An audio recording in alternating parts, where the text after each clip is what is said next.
मैं मालिक के बच्चे को दूध पिलाती तो मालिक सर पर आकर खड़ा हो जाता। मुझको शर्म आती, मगर मालिक को कुछ न कहती, क्योंकि 25,000 तनख्वाह मिलती थी और मैं अपना 25,000 गंवाना नहीं चाहती थी। लेकिन एक रात मालिक का बच्चा बुखार में तपने लगा। मालिक ने दवाई दी और कहने लगा, आज रात रुक जाओ। मैं मान गई, मगर उस रात मेरे होश उड़ गए जब मालिक ने मेरे साथ मेरे पति की तनख्वाह बहुत ज़्यादा कम थी। बड़ी मुश्किल से ही घर का गुजारा हो पाता था। फिर उस पर मेरा छोटा सा चंद महीने का बच्चा, मैं उसे छोड़कर घर के कामकाज के लिए नहीं जा सकती थी, ना ही कि कहीं और नौकरी कर सकती थी।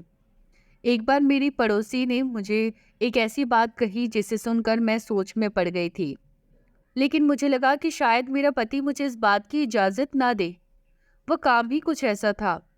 वो कहने लगा कि इसके कोई जानने वाले हैं जिन्हें ऐसी औरत की ज़रूरत है जो उनके बच्चे के लिए माँ बन सके। अपनी पड़ोसी की बात सुनकर मैं चुप सी हो गई थी। वह कहने लगी कि वह बहुत अमीर है और उसे अपने बेटे से बहुत मोहब्बत है। उसकी खातिर तो वह तुम्हें बहुत अच्छी कीमत देगा।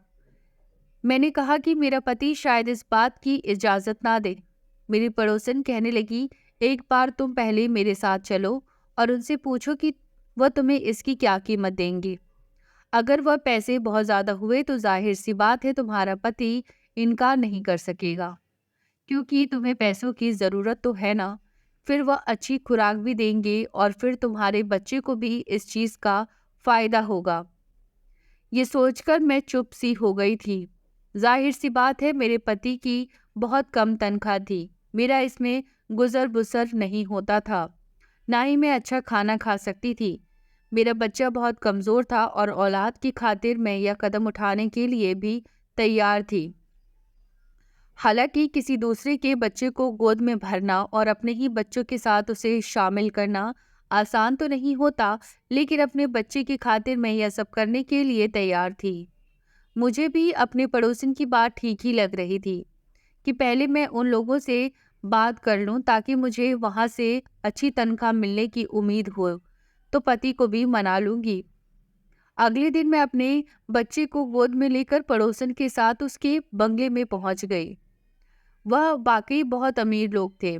जब मैं अंदर गई तो इस घर की मालकिन टांग पर टांग रख कर सोफे पर बैठी थी और बच्चा बहुत रो रहा था। एक नौकरानी की गोद में था, दूसरे को उसे दूध पिला रही थी, लेकिन बच्चा दूध नहीं पी रहा था। मालकिन ने मुझे सर से ऊपर तक बड़ी गौर से देखा और उसके चेहरे पर नागवली सी हो गई थी। कहने लगी कि न जाने तुम्हारे मालिक के दिमाग में कौन सा भूत सवार हो गया है। आजकल लोग डब्बे का दूध पिलाते हैं और बच्चे खिल जाते हैं, लेकिन नहीं, उसे अपनी बात ही पूरी करनी होती है। कहने लगी, ये मेरा मसला नहीं है, तुम्हारे मालिक अभी कमरे में हैं, बाहर आते हैं तो उनसे बात कर लो। ये कहकर वह बाहर चली गई और ड्राइवर को पकड़ने लगी कि उसके साथ शॉपिंग पर जाना है, इसीलिए गाड़ी को रेडी करे। तो इस औरत को देखकर मैं हैरान सी हो गई थी। कैसी माँ थी। फिर मैं सोचने लगी कि शायद कोई बीमार औरत है जो कि मजबूरी की हालत में अपने बच्चे को इसके हक से जुदा कर रही है। लेकिन ये तो हट्टी कट्टी औरत सेहतमंद में भी थी, अपने बच्चे को माँ का प्यार दे सकती थी। लेकिन शायद आजकल की मॉडर्न किस्म की माँ ऐसी ही होती है, अपने बच्चे को नौकरों के रहमो करम पर ही पालती है, उसे सीने से लगाने के बजाय नौकरों के हाथ में थमा देती है। मैं गहरी ठंडी सांस भरी थी। वक्त वक्त की बात थी, मेरे पास इतने पैसे ना थे कि अच्छी खुराक खाती ताकि मेरा बेटा भी सेहतमंद होता, और इस औरत के पास सब कुछ है, लेकिन यह फिर भी अपनी औलाद को उसके हक से दूर रख रही है। वह औरत जा चुकी थी। कुछ देर बाद ही उस घर का मालिक कमरे से निकला और मेरी पड़ोसन से कहने लगा, क्या यह वही औरत है? पड़ोसन कहने लगी, जी यही है। मेरी गोद में पड़े मेरे बेटे को उसने गौर से देखा और फिर मेरी सेहत भी कोई बहुत अच्छी ना थी, मैं दुबली पतली सी थी। वह कहने लगी कि इन्हें तो खुद खुराक की ज़रूरत है, अच्छी खासी ज़रूरत है, यह भला मेरे बच्चे को कैसे पाल सकती है? मैंने उसकी बात सुनकर कहा कि रोजी रोटी तो ऊपर वाले के हाथ में होती है। जब रब ने बच्चे को खाने का जरिया बनाया है तो खाने का तो ताकत भी वही देता है। मेरी बात सुनकर इसने बड़े ताज्जुब अंदाज में मुझे देखा था और कहने लगा, मेरा बच्चा बहुत बीमार रहने लगा है क्योंकि उसे पाउडर वाला दूध वाकिफ नहीं है और मेरी बीवी किसी तौर पर भी राजी नहीं है कि बच्चे को इसका हक दे। अब मैं अपने बेटे की सेहत पर कॉम्प्रोमाइज़ नहीं कर सकता। मैंने कहा कि आप मुझे कितने पैसे दे सकते हैं? मेरे सवाल पर कहने लगा कि जितने आप चाहे, मुझे पैसे देने में कोई एतराज़ नहीं है। मेरा बच्चा ठीक और तंदुरुस्त हो। उसने मुझे महीने के 40,000 का कहा था। ये सुनकर तो हैरत में मेरी आंखें फटी की फटी रह गई थी। यह मेरी ज़रूरत से अच्छे खासे ज़्यादा पैसे थे। जब मैंने अपने पति को बताया तो पहले तो वह खामोश हो गया, लेकिन थोड़ी सी मिन्नत करने के बाद उसने मुझे इजाज़त दे दी। अगले दिन जब मैं इस बंगले में गई, मालिक घर पर ही मौजूद था। मुझे देखकर अपना बेटा मुझे पकड़ा दिया। कहने लगा, आपको दिन भर यहीं रहना पड़ेगा। घर आपको 10 बजे के बाद आप जा सकती हैं। मैं अपने बेटे को भी साथ लाई थी। मैं एक नौकरानी के साथ एक कमरे में चली गई। वह कमरा इस बच्चे के लिए ही बनाया गया था। वह बच्चा रोए जा रहा था। शायद बहुत भूख लगी थी। भूख की वजह से मैंने उसे अपने गले से लगाया और उसे चुप कराया। कुछ ही देर में वह सो चुका था, लेकिन उस बच्चे को मेरी गोद में देखकर मेरा बेटा बड़े गौर से मुझे देख रहा था। मैं अपने बच्चे के हक में किसी और को भी शामिल कर चुकी थी। मेरा बेटा बार बार मेरी तरफ लपक कर गोद में आने की कोशिश कर रहा था, लेकिन उस वक्त मालिक का बेटा मेरी गोद में था। मैं उसे ही सुलाने की कोशिश कर रही थी। मैंने अपने बेटे के चेहरे पर एक अजीब सी बेचैनी सी देखी थी। कुछ ही देर में मालिक का बेटा सो चुका था, लेकिन मेरा बेटा जब भी मेरी तरफ लपकता, मैं मजबूरन उसे खुद से पीछे हटाने की कोशिश करती। मुझे लग रहा था कि जैसे मेरा बेटा भी रो देगा, इसीलिए मैंने उस बच्चे को खिलौने अपने बेटे के आसपास रख दिए। मेरा बेटा खिलौने से बहक सा गया था। मैंने उस बच्चे को सुलाया और बेड पर लिटा दिया। कमरे में एसी भी ऑन था और फिर मेरे अपने बच्चे को भी भूख लग रही थी। कुछ उसका भी सोने का वक्त था। मैंने अपने बेटे को भी सुला लिया, लेकिन सोच रही थी कि उसे लेटाऊं तो कहाँ। बेड तो उनके मालिक का था और उनके बेटे का था। मैंने अपने बेटे को ज़मीन पर ही लिटा दिया और खुद भी उसके बराबर में बैठ गई। अभी कुछ ही देर हुई थी कि मुझे वहाँ बैठे हुए कि कमरे का दरवाज़ा खुला और एक नौकरानी कमरे में दाखिल हुई। उसके हाथ में दूध का ग्लास था। वह उसने मुझे थमा दिया। मैं उसे हैरत से देखने लगी। कहने लगी कि मालिक कह रहे हैं इसे तुम पियो और कुछ देर बाद मैं तुम्हें फल भी ला कर दूंगी। वह भी सारे के सारे तुम्हें खाने पड़ेंगे। ये सुनकर तो मुझे हैरत हुई। मैंने कहा, मैं यह सब कैसे खाऊंगी? और नौकरानी कहने लगी कि मालिक का हुक्म है। वह कह रहे थे कि आप अच्छा खाएंगी, अच्छा पिएंगी, तभी उनका बेटा भी सेहतमंद रहेगा। ये सुनकर मैंने दूध का ग्लास पी लिया। पूरे 1 साल बाद मैंने दूध का ग्लास पिया था, वरना तो रोज बस 2 घूंट दूध 1 कप चाय में डालकर पतली सी चाय ही पीने को मिलती थी। साथ साथ न जाने क्यों मेरी आंखों में से आंसू बह रहे थे। वक्त भी इंसान को कैसे कैसे दिखाता है। कहा है कि मैं एक एक रोटी को तरसती थी और यहाँ मेरे सामने दुनिया जहान की हर चीज़ रखी थी, सिर्फ इस मालकिन के बच्चे की वजह से। 4-5 दिन मैंने यह मेरी सेहत में काफ़ी फ़र्क आना शुरू हो गया था, लेकिन एक चीज़ जो मैंने महसूस की थी वह यह थी कि जब भी मैं मालिक के बेटे को कमरे में लेकर जाती, कुछ देर बाद ही मालिक किसी न किसी बहाने से कमरे में आ जाता। मुझे बड़ी अजीब सी नज़रों से देखता। मुझे उलझन सी महसूस होती थी। फ़ौरन से उसके बच्चे को गोद से उतार देती। वह मुझे अपने बेटे के बारे में पूछने लगते। मुझे अपने माली की यह हरकत बहुत बुरी सी लगती थी कि वह क्यों कमरे में बिना इजाज़त चले आते हैं। जब 4-5 दिन यही सिलसिला जारी रहा तो फिर मैंने एक दिन कह दिया कि देखो, मुझे यूँ अच्छा नहीं लगता, बार बार कमरे में क्यों आते हैं। मेरी बात पर उसके माथे पर बल पड़ने लगे। कहने लगा, सच्ची बात बताऊं आपको? मैंने कहा, जी बताइए। वह कहने लगा, देखो, मैं आपको जो खाने पीने की इतनी चीज़ें पेश करता हूँ सिर्फ इसीलिए करता हूँ ताकि मेरा बच्चा अच्छी सेहत का हो जाए। मुझे यह वहम रहता है कि आप मेरे बेटे की बजाय अपने बेटे से ज़्यादा प्यार करती हैं, ज़्यादा तवज्जो उसे देती हैं। मैं अगर पैसा खर्च कर रहा हूँ तो अपनी औलाद के लिए कर रहा हूँ। यह सुनकर तो मेरा दिमाग घूम कर रह गया था। क्या समझता था वह मुझे? क्या मैं बेईमान हूँ? उसकी फ़िक्र में अपने बच्चे को सेहतमंद करूँगी और उनके बेटे को पूछूंगी भी नहीं या उसको भूखा रखूंगी। मैंने कहा, साहब, मैं गरीब ज़रूर हूँ, लेकिन मैं बेगैरत नहीं हूँ।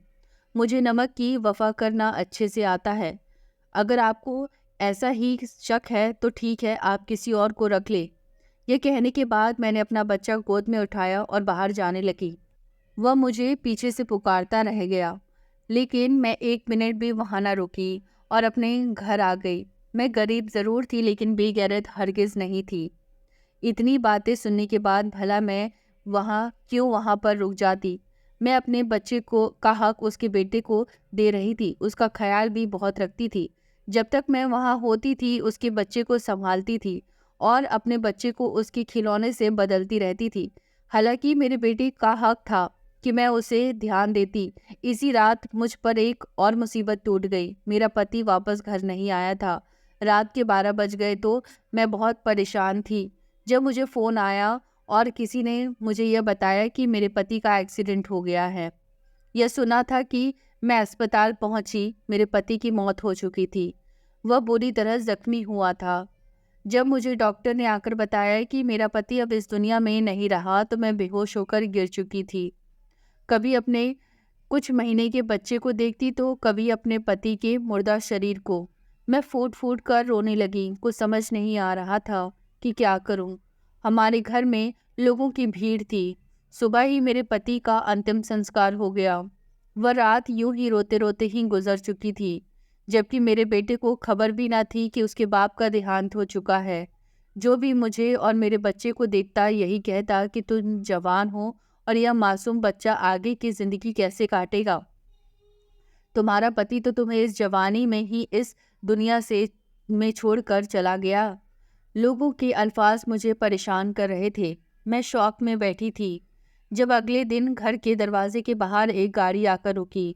गली के बच्चे इस गाड़ी के साथ भागते भागते आए थे। हर कोई आंखें फाड़ कर उस बड़ी गाड़ी को देख रहा था, या फिर हमारे छोटे से मोहल्ले में यह बड़ी गाड़ी कहाँ से आ गई थी। तभी हमारे घर का दरवाज़ा खुला और मालिक को देखने लगी। जब मैं मालिक को सबकी नज़रअंदाज करते हुए मेरे पास आए, हालत के नज़ाकत से उन्हें अंदाज़ा हो चुका था कि उन्हें यह भी खबर मिली है कि मेरे पति की कल रात को मौत हो चुकी है। वह मुझसे हमदर्दी करने लगे। मैं फूट फूट कर रोने लगी थी। तो मालिक कहने लगे कि तुम फिक्र मत करो। दरअसल मैं तुम्हें यही बताने आया था कि मेरे बेटे की तबीयत बहुत ही खराब है। वह तो अब नौकरानी के पास भी चैन से नहीं रहता, बस रोता ही रहता है। तुम्हारी गोद की उसे आदत हो चुकी है। यही कहना था कि तुम वापस आ जाओ। मैं अपनी गलती पर शर्मिंदा हूँ। बस अपने बच्चे को लेकर थोड़ा सा परेशान हो गया था, क्योंकि जिस बच्चे की सगी माँ उसकी सगी नहीं, तो भला मैं उसकी मुंह बोली माँ पर एकदम से कैसे यकीन कर सकता था। मालिक भी अपनी जगह ठीक ही था। उन्होंने मेरे हाथ पर कुछ पैसे रखे और फिर वहाँ से चले गए। मेरे पति की मौत तो हो चुकी थी, मगर घर का राशन भी खत्म हो चुका था। वही मुझे कई बार नौकरानी का फ़ोन आ चुका था कि मालिक का बेटा बड़ा ही बीमार है, सिर्फ मेरी ही गोद में उसे सुकून मिल सकता है। मुझे इस बच्चे की भी फिक्र थी। आखिर मैं एक माँ थी, मेरी गोद में भी मासूम बच्चा था। भला मैं दूसरे बच्चे की कैसे ना फिक्र कर सकती थी। इसी रोज़ मैंने मालिक को फ़ोन किया तो उन्होंने गाड़ी भिजवा दी, जिसमें बैठकर मैं मालिक के घर पहुंची थी। मेरी हालत काफ़ी ख़राब थी, मगर उसके बावजूद मैंने जैसे ही माली के बच्चे को उठाया तो वह फ़ौरन खामोश हो गया और मेरे साथ खेलने लगा। उसे तो जैसे मेरी आदत सी हो चुकी थी, हर वक्त मेरे पास ही रहता था। यह देखकर मालिक बहुत ज़्यादा खुश हो गए थे और फिर एक दिन मेरे पास आकर कहने लगे कि तुम अगर ठीक समझो तो यही रह लो, मैं तुम्हारे लिए क्वार्टर खाली करवा दूंगा।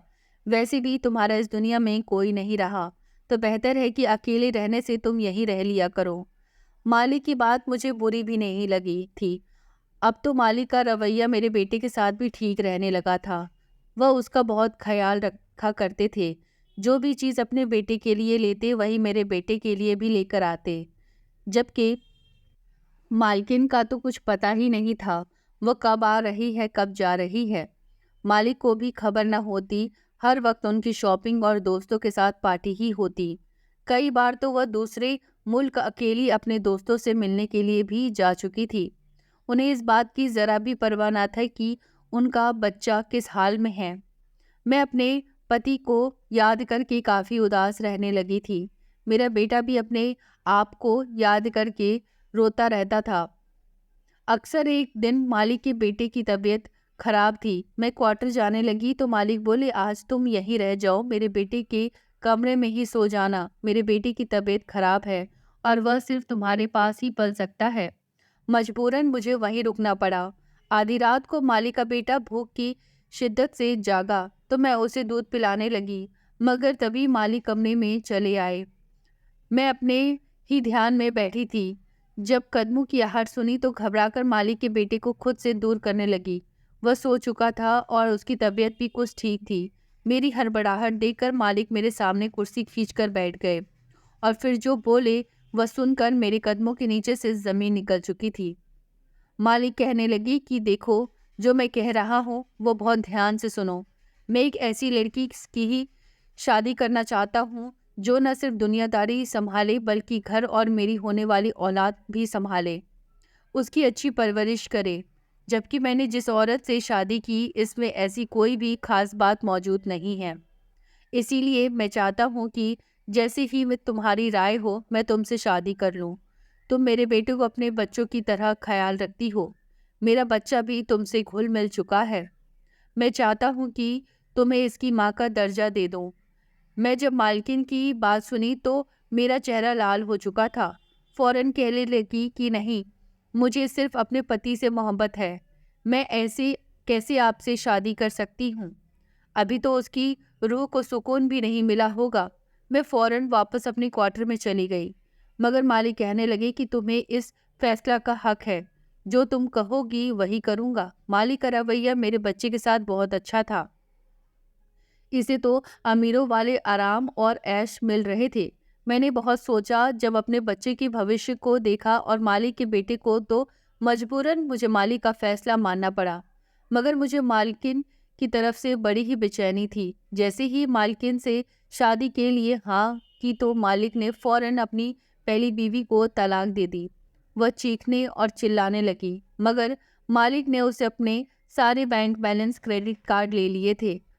अब तक वह जितना भी ऐश कर रही थी वह मालिक के पैसों पर ही था। मालिक ने उससे पैसे ले लिए तो वह कंगाल हो गई।